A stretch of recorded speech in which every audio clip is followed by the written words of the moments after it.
Hi guys, today we're going to perform a surgical airway. Before we do so, we need to make sure it's actually needed. We need to ensure that we've got no other options or got no time to perform these other options, and that includes exhausting all BLS and ALS airway techniques.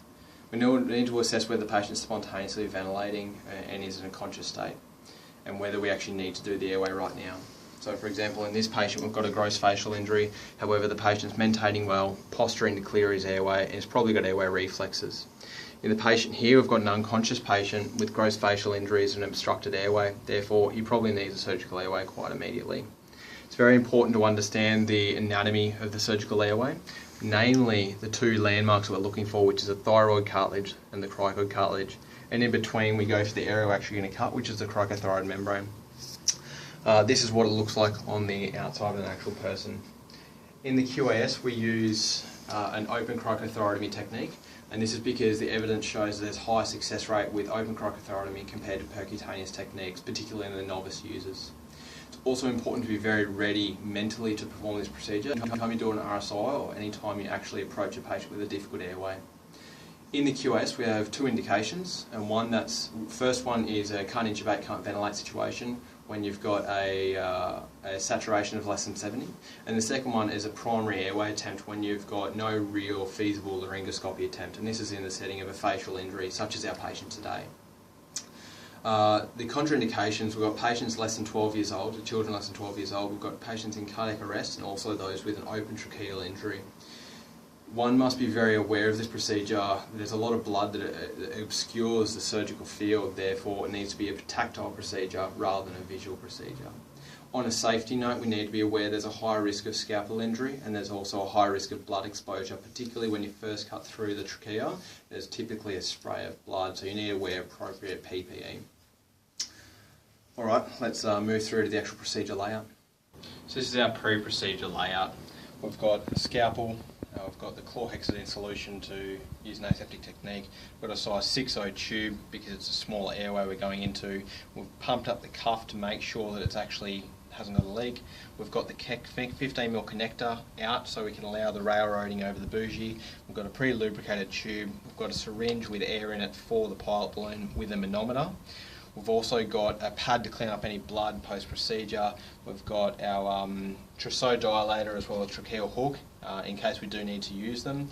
We've got appropriate PPE and sharps, and we've also got our post-procedure sedation as well as our securing devices.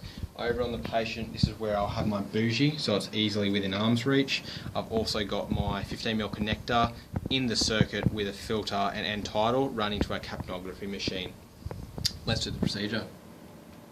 So you want to start this procedure with sterilising the area with a chlorhexidine swab. Next thing you want to do is take your non-dominant hand and grab the larynx between your thumb and your middle finger. Take your index finger and feel for the thyroid cartilage, the cricoid cartilage and the cricothyroid membrane. Have the scalpel in your dominant hand and move your index finger of your non-dominant hand to allow a transverse incision through the cricothyroid membrane. Once you're through, twist the scalpel so the blade becomes corded. Then take over the scalpel with your left hand, with your non-dominant hand. Move the non-dominant hand towards you laterally so you enlarge the hole. Then you can slide the tip of the bougie down the blade to ensure that you're in the trachea. Once your bougie is in the trachea, remove the scalpel and dispose of safely. Rotate the bougie so it's in line and pointing distally, then advance the bougie feeling for clicks and feeling for hold up, which is usually between 8 and 12 centimetres. Then want to get your partner to railroad the tube over the bougie. Tube's already been lubricated, and to get this through the skin you want to twist it 360 degrees around until it's through, and you want to insert it down to the skin is between the two markers on the tube. Hold the tube securely and then withdraw the bougie. You want to inflate the pilot balloon, and also you want to get your partner to connect up.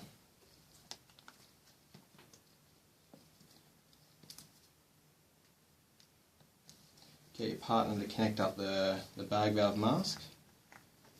Once the cuff is inflated, you want to Look for fogging in the tube when you're bagging. You want to look for the rise and fall of the chest bilaterally. You want to look over at your monitor and see a good 6 breaths of normal capnography waveform. You want to auscultate bilateral axillars to make sure it's not in the right main stem, and if it is, you can then adjust your tube outward a little bit. Alright, we'll move on to our post-procedural cares. So just a quick word on problem solving. If you can't find your landmarks when you're palpating because of obesity, burns or swelling, what you can do is a longitudinal 6 cm midline incision through the skin and subcutaneous tissue.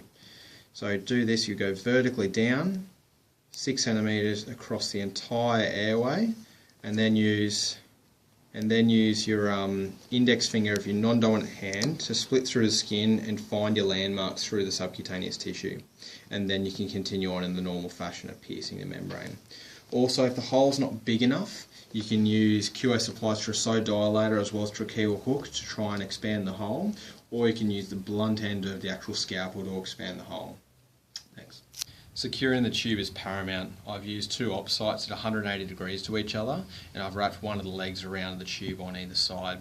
I've also cut it down to length so there's less to actually lever on. When you move the patient, you want to ensure that you always disconnect the bag to ensure that it doesn't get pulled, and also at all points in time, ideally you want to have someone actually holding the tube and supporting the neck as well. You want to, post-procedurally, you want to make sure the patient gets the appropriate sedation they need. In this form, we've got morphine and midazolam. You also want to check the cuff pressure as required. In the QAS, we now use a manometer that can connect up to the pressure cuff. When you routinely reassess, you want to reassess the length. You want to reassess for subcutaneous emphysema, which is indicative of paratracheal tissue placement. You also want to have a look at your standard capnography graph and make sure you've got a good waveform, as well as all your other standard post-RSI checks.